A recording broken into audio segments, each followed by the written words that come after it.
Buenas tardes, profesoras, compañeras.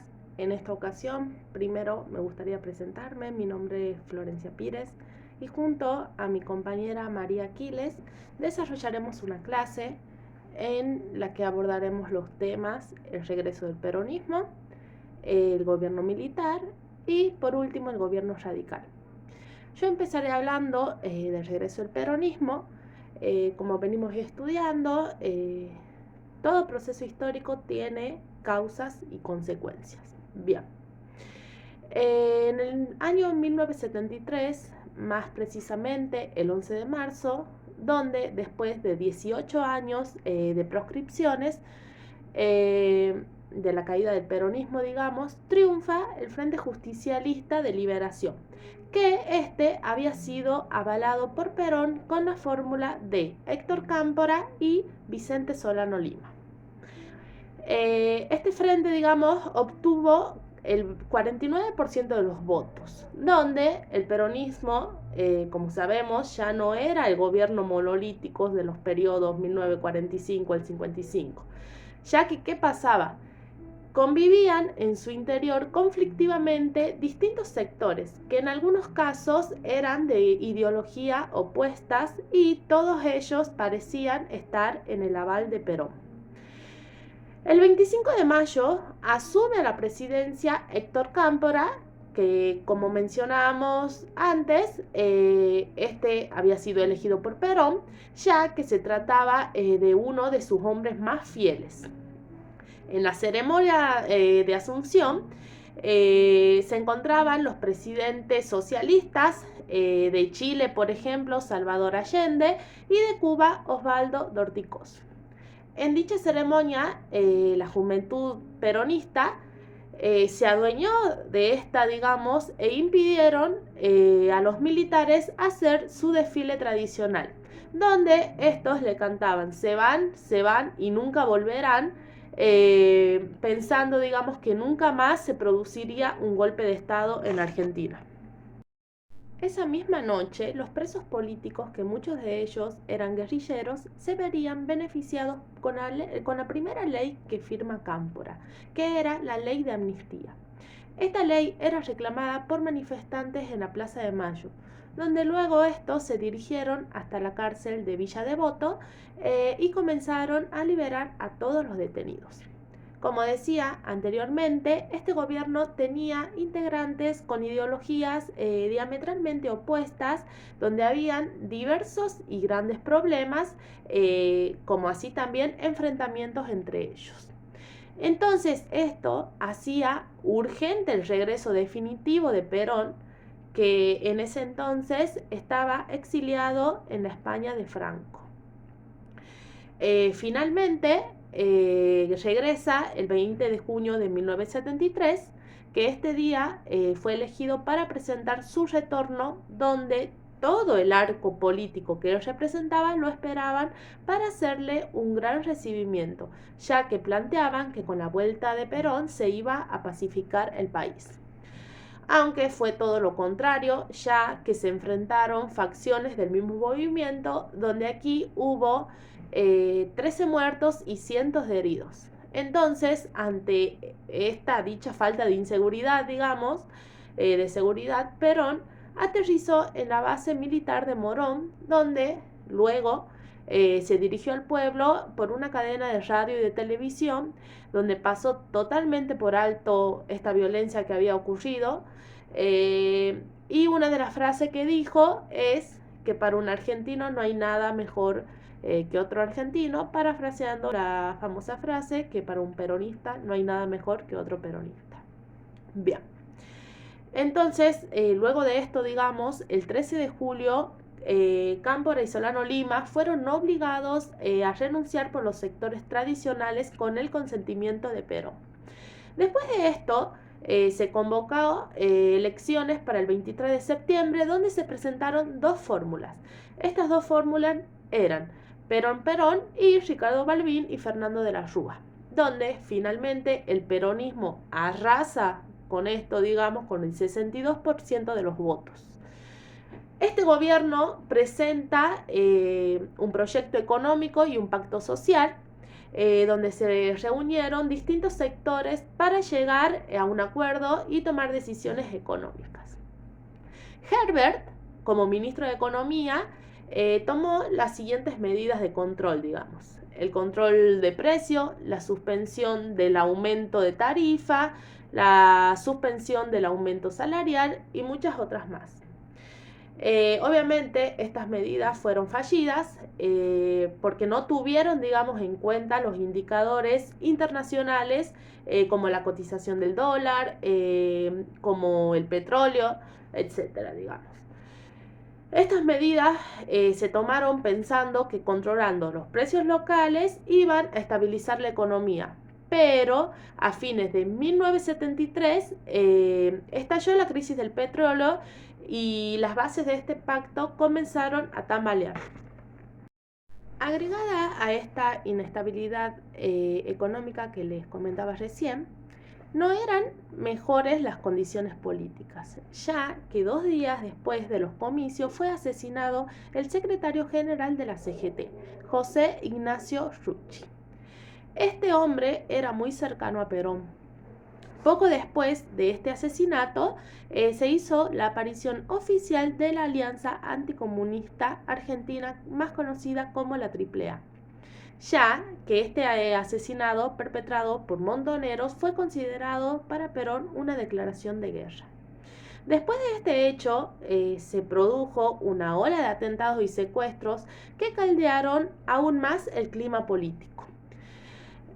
Más o menos como para que se den una idea, Perón dio un discurso desde el balcón de la Casa Rosada detrás de un vidrio blindado que daba cuenta este momento político que se vivía, donde también había una persecución de las organizaciones extremistas de izquierda y también la censura a voces opositoras.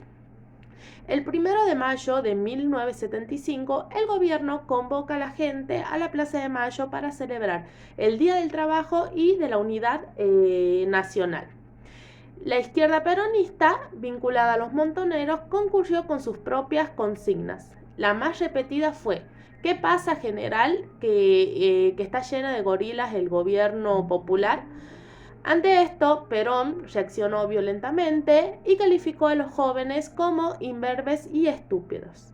Después de esto, las numerosas columnas de izquierda peronistas, entre gritos y disturbios, se retiraron y dejaron así más de la mitad de la plaza vacía, que esto daba cuenta aún más la crisis que vivía el movimiento.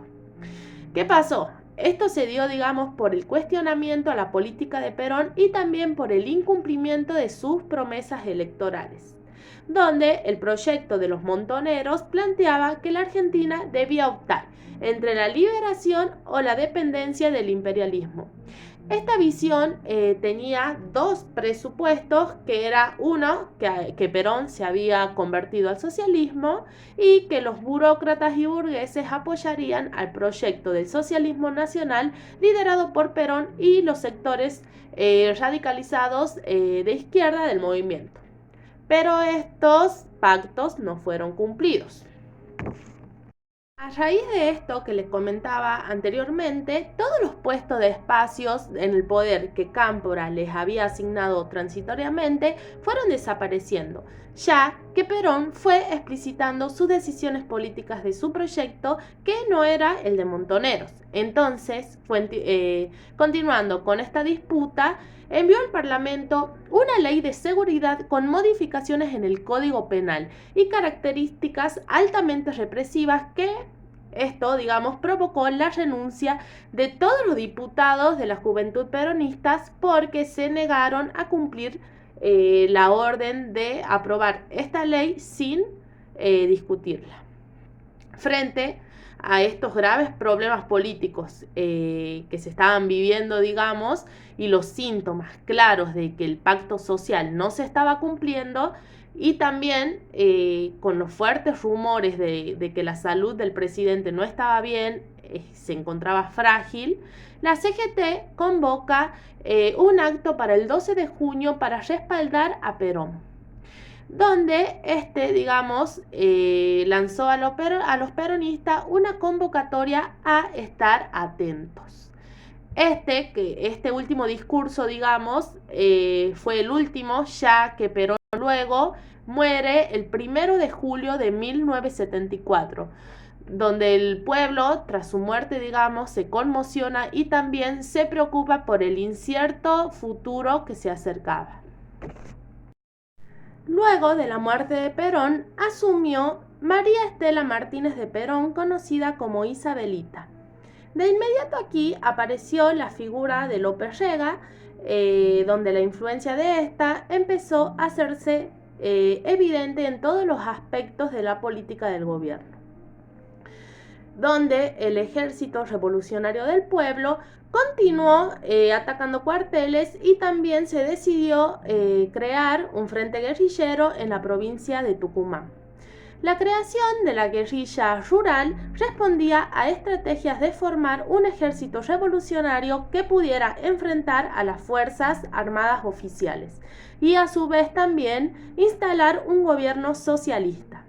La elección de Tucumán respondió a que la geografía ayudaba a este tipo de práctica y también a la tradición de lucha del pueblo de la provincia.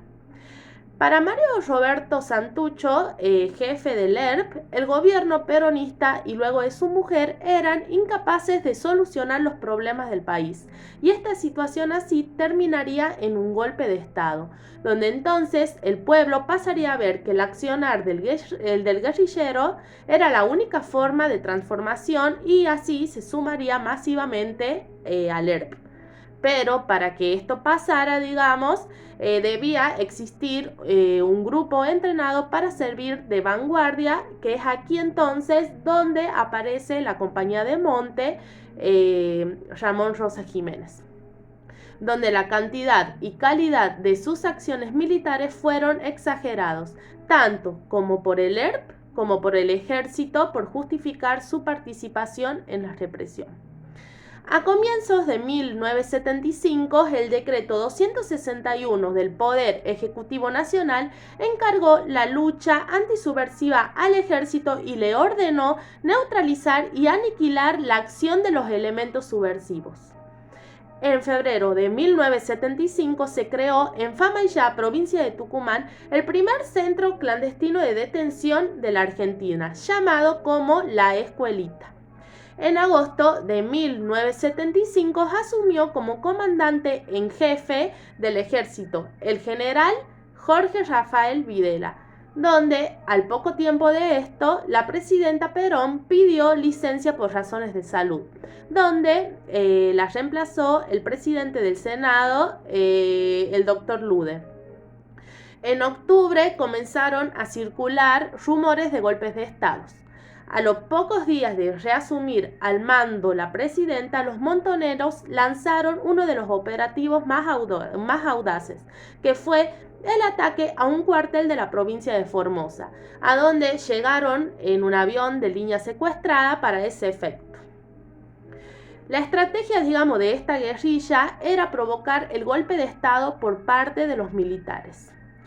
En 1975, que por cierto fue un mes muy trágico, más precisamente el día 19, un grupo de oficiales de la Fuerza Aérea se sublevaron contra el gobierno en un intento de golpe de Estado. En Navidad, el general Videla pronunció en un discurso de Tucumán en el que clamaba rectificaciones al gobierno, fijándole un plazo de 3 meses, que fue justo el tiempo, digamos, que transcurrió hasta el golpe de Estado. En los primeros meses de 1976, la presidenta y su entorno hicieron los últimos intentos para evitar el derrocamiento, donde propusieron un gabinete cívico-militar y también adelantaron las elecciones presidenciales para octubre de ese año. Pero en el Parlamento se pidió el juicio político a María Estela Martínez de Perón, que este no prosperó. En este entonces la AAA ya se había cobrado más de 500 víctimas y también lanzó una campaña intimidadora en todo el país, donde sus destinatarios fueron artistas, escritores, cantantes, periodistas, actores que no gozaran de la simpatía de Lope Rega o también que fueran opositores al gobierno. Es también aquí donde aparecen las famosas llamadas listas negras, que figurar en ellas significaba no poder trabajar más y además también tenían una amenaza de muerte. Es así como comenzó de esta manera la ola de exilios y frente a todos estos hechos que estaban ocurriendo, el Estado mantuvo una pasividad que se confundía con complicidad. Investigaciones judiciales posteriores demostraron que la AAA funcionaba en las oficinas del Ministerio de Bienestar Social a pocos metros de la Casa Rosada. Tras la muerte de Perón, la disputa en el seno de la propia burocracia se agudizó. El sector de las 62 organizaciones liderada por el metalúrgico Lorenzo Miguel planteó la necesidad de que el sindicalismo actuara como grupo de presión sobre el gobierno y de que no fuera parte del mismo, aunque fuera peronista. Esta tendencia triunfó y desde entonces la llamada patria metalúrgica fue un actor aún más importante en el proceso político. La resistencia obrera fue paralizada por la fuerte represión, pero era un gobierno peronista el que la encabezaba, lo que distanciaba a los dirigentes de los trabajadores, porque estos le habían asignado legitimidad a un gobierno electo y justicialista. La única expresión de desaliento fue dada por el alto ausentismo al trabajo, que era protegido por la legislación laboral vigente. Pero en mayo el proceso inflacionario siguió y el salario cayó un 20,5% desde junio de 1973, lo que llevó al 31 de mayo de 1975 a la renuncia del ministro de Economía Gómez Morales y a la asunción de Celestino Rodrigo. Celestino Rodrigo era un hombre de López Rega, quien llevó adelante un plan de ajuste violento conocido como el Rodrigazo, que tuvo una respuesta obrera inmediata, donde miles de trabajadores del cinturón industrial abandonaron o tomaron las fábricas sin contar con la conducción de los sindicatos, digamos. También así, culminando en una jornada de huelga de las más contundentes. Es por esto que la CGT se ve obligada a ponerse enfrente de esta lucha y consiguió aumentos salariales. El empresariado no protestó y comenzó a buscar la solución en un nuevo golpe de Estado. El gremio metalúrgico liderado por Miguel convocó a una marcha de agradecimiento a Isabel Perón por el aumento otorgado. Esto fue el 24 de junio. Y el 27 de junio convocó a toda la CGT para pedir la renuncia de Rodrigo y de López Rega, que esto dio inicio a un mes lleno de conflictos radicalizados que concluyeron con la presentación de renuncia de ambos. Luego de una confusa transición, la patria metalúrgica impone un gabinete con viejos dirigentes políticos del peronismo. Entre ellos, en el Ministerio de Economía asumió Antonio Cafiero, quien intentó sin éxito un nuevo acuerdo entre los diferentes sectores y también creó el Instituto Nacional de Simulaciones, Productividad y Participación. Luego, los sectores más concentrados del capital se distanciaron de la CGT y crearon una asamblea permanente de entidades gremiales empresariales. Esto fue en agosto de 1975, que estaba integrada por las confederaciones rurales argentinas, por la Cámara de Comercio Argentina y también la Cámara de Construcción, donde comenzaron estos a reclamar las necesidades de poner orden a los conflictos que había y también establecer reglas económicas favorables a sus intereses. Los sectores del peronismo aquí estallan en crisis y en enero de 1976 Isabel Perón desplazó a Cafiero junto con el núcleo de antiguos dirigentes peronistas, como les decía anteriormente, y convocó nuevamente a la vieja guardia López Reguista, acompañada por el gran capital financiero e industrial. pero los ánimos patronales no se aplacaron y la Asamblea Permanente de Entidades Gremiales Empresariales lanzó el 16 de febrero la primera huelga patronal de la historia para presionar al gobierno, digamos.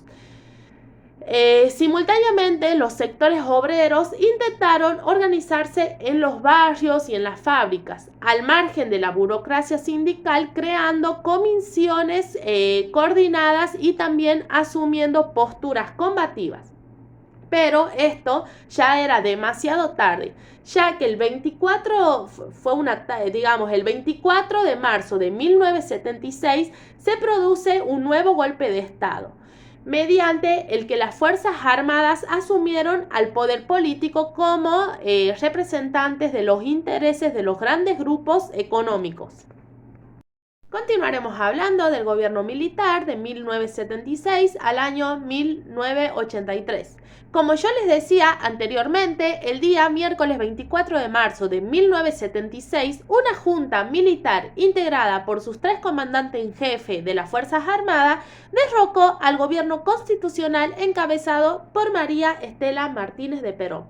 Este día, Isabelita, a las 2:45, era trasladada en helicóptero desde la Casa Rosada y detenida, derrocando de esta manera así el gobierno constitucional.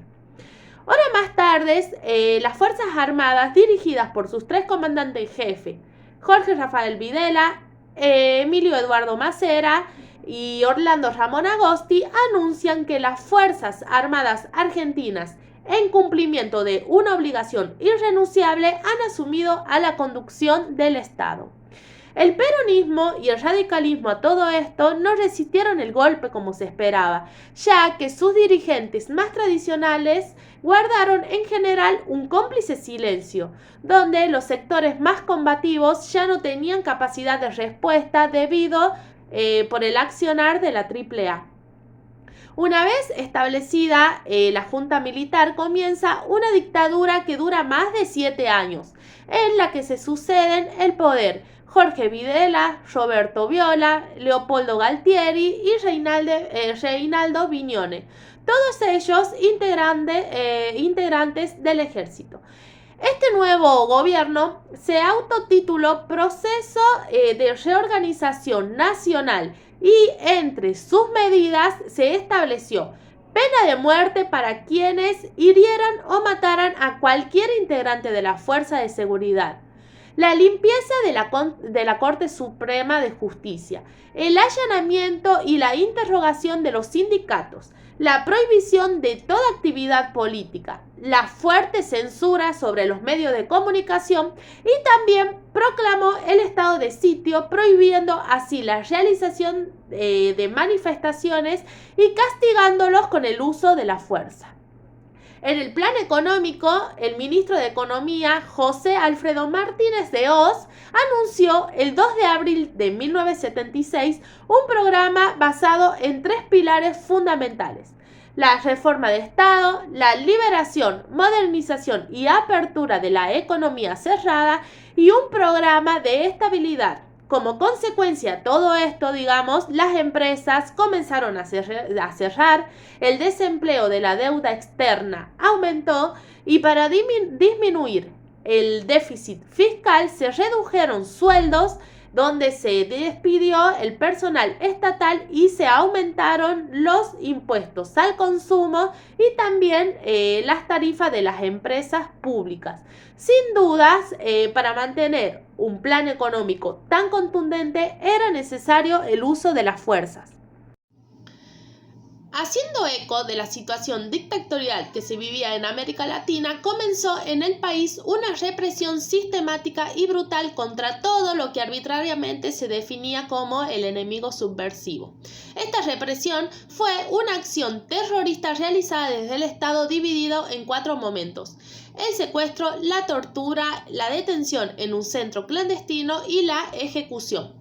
Los secuestros se producían generalmente por las noches en los domicilios de las víctimas, con una gran obtención de armas y despliegue de vehículos y de personal. La tortura era el segundo momento más utilizado, donde se aplicaban entre muchas cosas la picana eléctrica y las violaciones sexuales. Se utilizaba esto primeramente para obtener información y luego como objetivo de castigo por pensar diferentes y también para la destrucción de la dignidad del detenido. Los centros de detención clandestinos se elevaron a más de 400, donde allí se torturaban a los detenidos para que acusaran a sus compañeros militantes y también para implantar el terror, siendo muchos de estos detenidos lanzados al Atlántico o al Río de la Plata en los llamados vuelos de la muerte.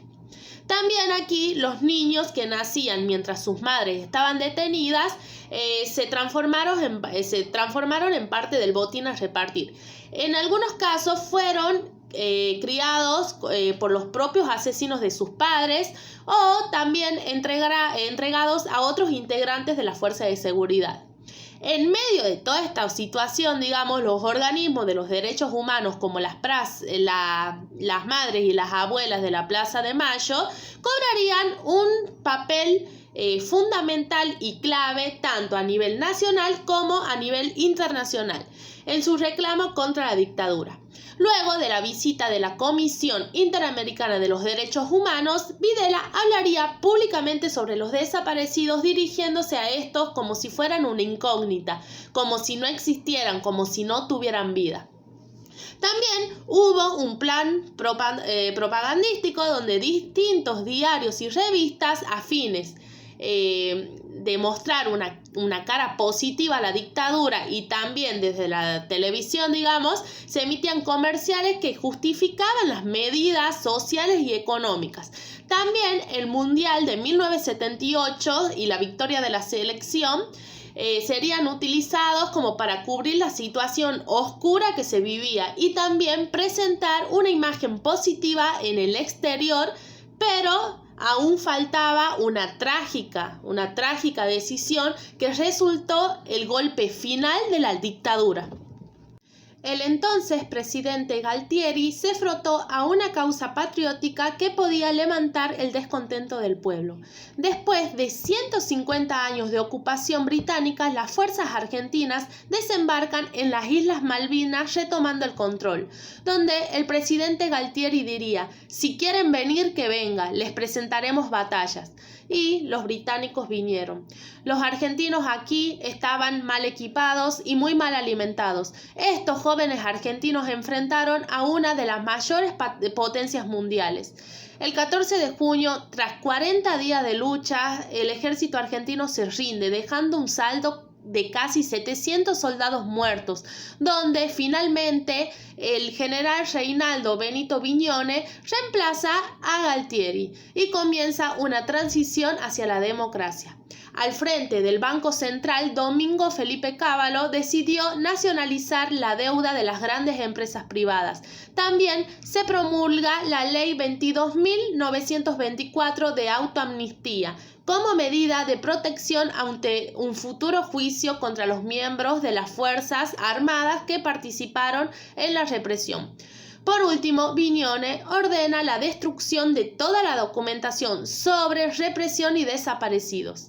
El 30 de octubre de 1983, el radical Raúl Alfonsín es elegido como presidente democráticamente.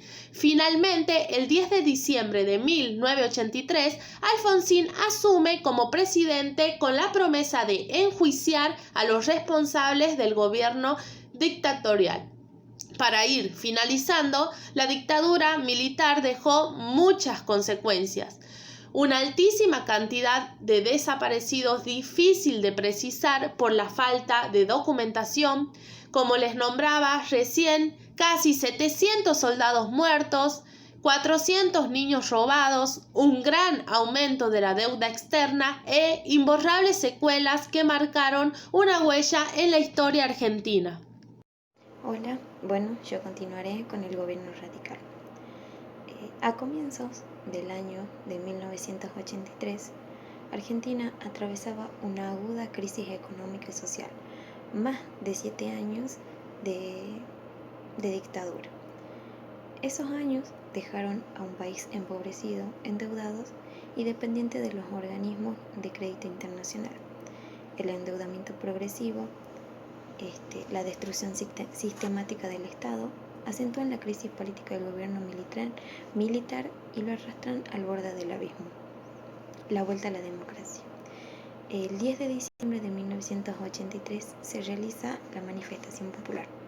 Durante el periodo de 1983 hasta 1989 gobernó el nuevo radicalismo. El viejo partido de Irigoyen retomó el gobierno luego de 17 años después. Ricardo Alfonsín logró algo que parecía improbable, que era derrotar al peronismo. Nunca antes había ocurrido algo así en una elección presidencial. La victoria fue alcanzada con el 52% de votos provenientes de distintas clases sociales y se basó en un llamamiento democrático. La campaña electoral. Durante la campaña electoral los discursos de Alfonsín impactaron por recordar algunos principios constitucionales que la dictadura había ignorado y por haber centrado promesas en la campaña sobre el trabajo, la salud y la educación. La frase era: con la democracia se come, se cura y se educa. La estrategia electoral de Alfonsín sedujo sobre todo a muchos jóvenes que recién votaban por primera vez. Los independientes que veían en él una alternativa a los políticos tradicionales y a los peronistas. La interna peronista dio una mala imagen a los votantes propios y ajenos. Con el cierre de la campaña electoral, la cual se había realizado al frente al Obelisco con más de un millón de personas, el discurso moderado del candidato Italio Argentino Luder, quien contrastó una actitud de Herminio Iglesias, quien ese día prendió fuego a un ataúd en el cual tenía las palabras UCR, que sería la Unión Cívica Radical, y Alfonsín. Esta imagen fue mal vista para un pueblo harto del autoritarismo y de la dictadura militar. Alfonsín supo capitalizar esas actitudes, los errores de los peronistas, y durante su multitudinario discurso llamó al país a votar en defensa propia. El triunfo. A mediados de 1983, varias encuestadoras comenzaron a reflejar sus datos, que por primera vez en la historia argentina un candidato radical podría ganarle a un justicialista. Alfonsín parecía aventajado a Luder en los distritos donde era la tradición peronista, como por ejemplo en los cordones industriales y los barrios obreros. Los desaciertos de la campaña peronista, el bajo carisma de sus candidatos, ayudaban a que el partido radical ganase. Notablemente iban con su mala campaña apoyándolo a medida que se acercaba el 30 de octubre. Ese día, el 30 de octubre a las 20 horas, aquel domingo histórico para el pueblo argentino que comenzaba a recuperar sus derechos, y las dudas le cedieron lugar las dudas cedieron el lugar a la realidad, que sería la fórmula de Ricardo Alfonsín. El 30 de octubre de 1983 triunfa en las elecciones presidenciales Raúl Ricardo Alfonsín, candidato por la Unión Cívica Radical. El nuevo presidente se encuentra con un país en crisis que no le deja mucho margen para poder actuar, para poder utilizar maniobras, para sacarlo adelante. En sus primeros meses de gestión volca todos sus esfuerzos en la búsqueda de un consenso político y la restauración de las instituciones democráticas. Luego pasamos a la afirmación de la democracia, ya que él hacía tanto hincapié en la democracia. Comenzamos hablando de que fue una elección con democracia, le ganó al peronismo, donde uno votaba a quien quería. Podían votar al peronismo o al radicalismo. Quedaba en la elección de cada persona, no era obligación, no estaban obligando a las personas, estaban en democracia, libertad. En la afirmación de la democracia hablaremos de las personas, muchas de las personas que lo votaron a Alfonsín, varios lo hicieron porque esperaban la reestructuración de un Estado de derechos. Es por ello que las primeras medidas adoptadas por su gobierno estuvieron destinadas a los problemas de las secuelas de la represión y la grave situación social. Como por ejemplo, el 14 de diciembre anuló la ley de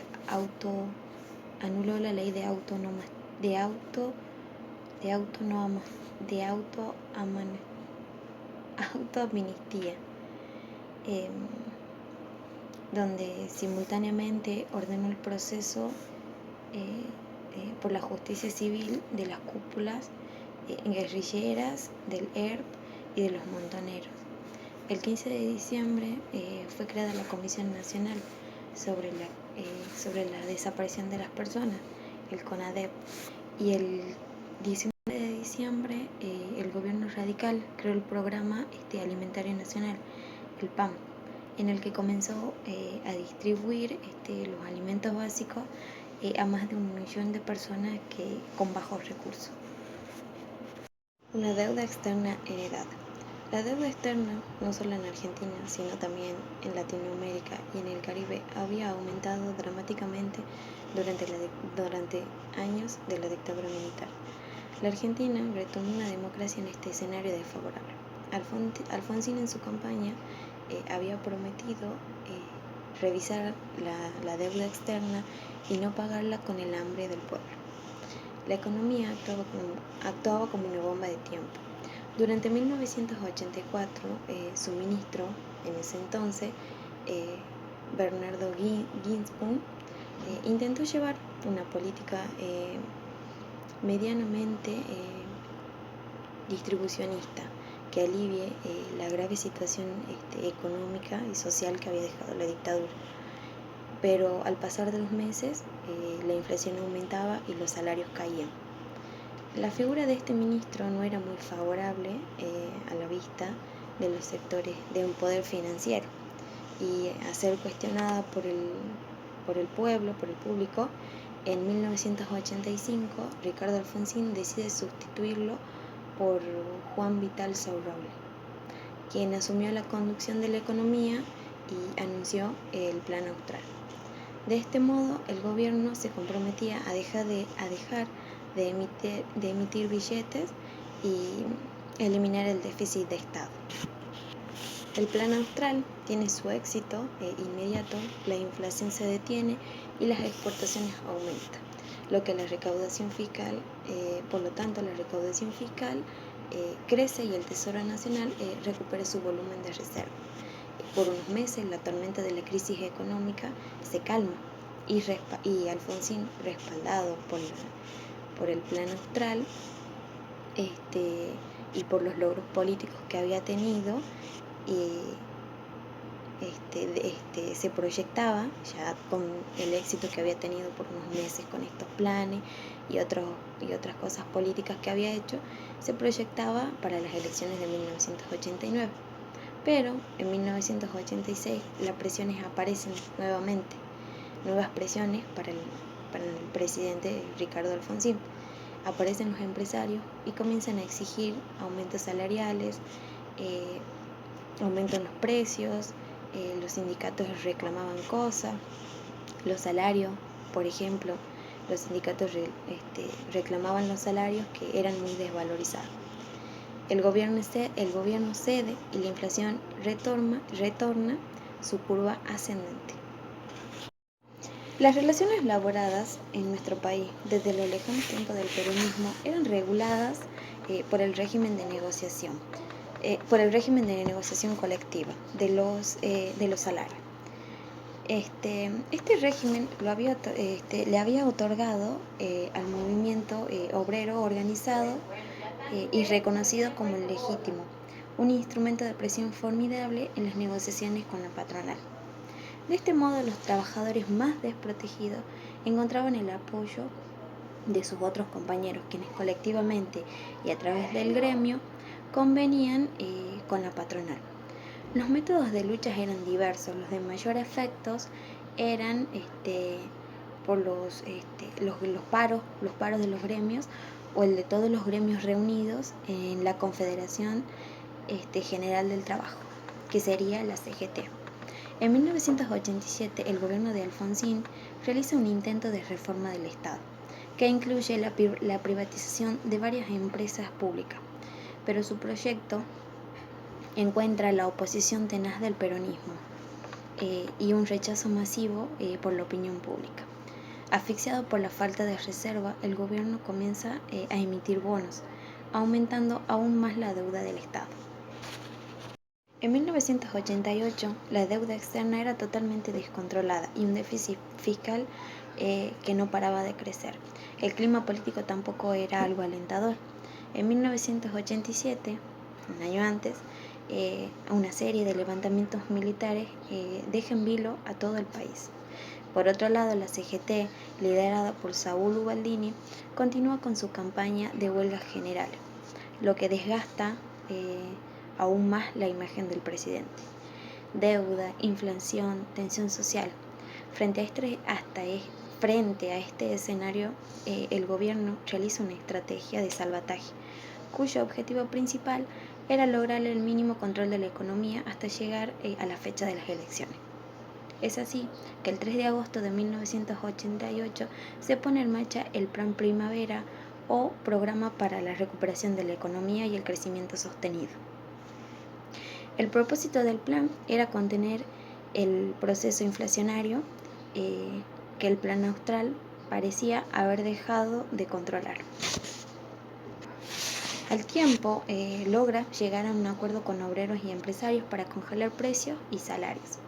También se emiten nuevos bonos y se insiste en la privatización de las empresas públicas, pero estas medidas no generan gran confianza y el Plan Primavera no logra llegar a terminar el verano.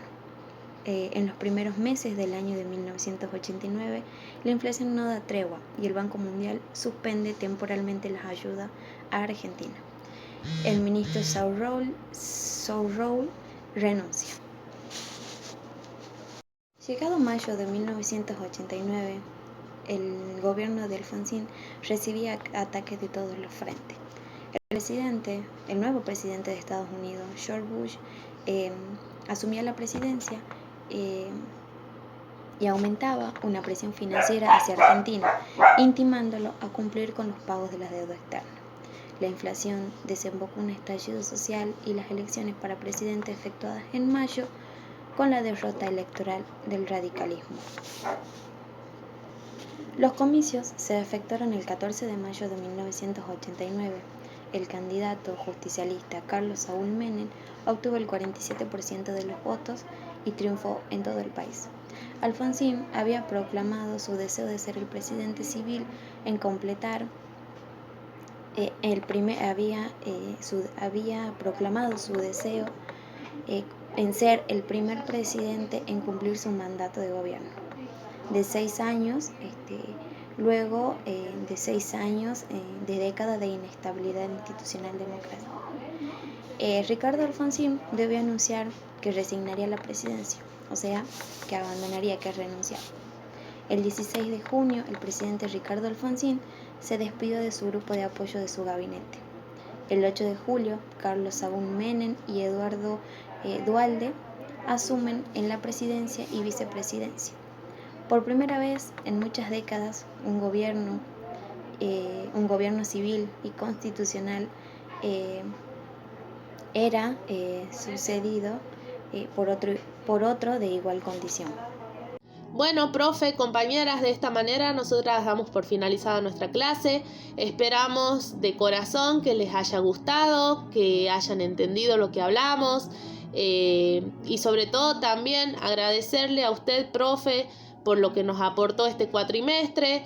También agradecerle por dejarnos trabajar en equipo, por darnos este espacio. La verdad, con María aprendimos mucho, hicimos un buen equipo y bueno, deseamos que usted y su familia estén muy bien. Le mandamos un saludo enorme. Muchas gracias.